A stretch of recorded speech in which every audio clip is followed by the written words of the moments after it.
দিনের পর দিন গ্রামের লো ভোল্টেজ তীব্র গরমে নাজেহাল ইটাহারের কোটার গ্রামের শতাধিক পরিবার।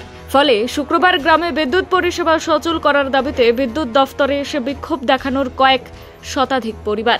বিদ্যুৎ দফতরের আধিকারিকদের কাছে স্মারকলিপি প্রদান করলেন কোটার গ্রামের বাসিন্দারা। বাসিন্দাদের অভিযোগ, গ্রামে দীর্ঘদিন থেকে লো ভোল্টেজের সমস্যা, যার ফলে চলছে না কারোর বাড়িতে ফ্যান, জ্বলছে না লাইট, এমনকি বিদ্যুৎ চালিত মেশিন থেকে পানীয় জল পাচ্ছেন না বাসিন্দারা। লাইট না থাকায় লাটে উঠেছে গ্রামের পড়ুয়াদের পড়াশুনো।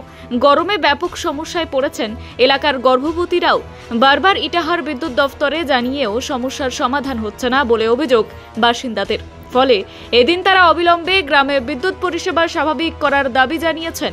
তবে বাসিন্দাদের সমস্যা সমাধানের আশ্বাস দিয়েছে বিদ্যুৎ দফতর। এ বিষয়ে স্থানীয় বাসিন্দারা কি জানালেন শুনুন।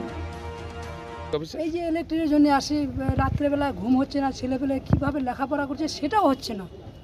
আর কি মোবাইল জ্বালায় ভাত খায়, ফ্ল্যাশ জ্বালায়, মোবাইলের মোমবাতি জ্বালায় ভাত খায়। হ্যাঁ, এটার জন্য লোক অনেক বেমার পড়ে গেছে। গরমে এরকম গরম, সারা রাত থাকতে পারছে না, এরকম গরম হচ্ছে। কেন এটা হচ্ছে?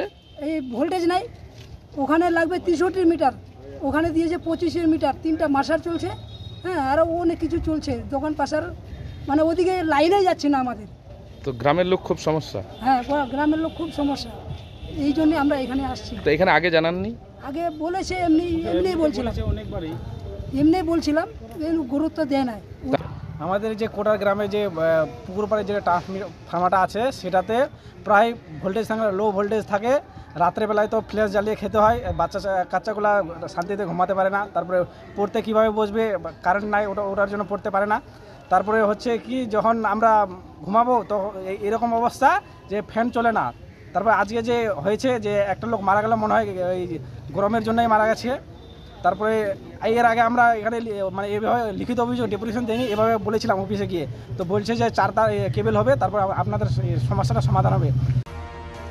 উত্তর দিনাজপুর থেকে অনুপ জসওয়ালের প্রতিবেদন, নিউজ টুডে।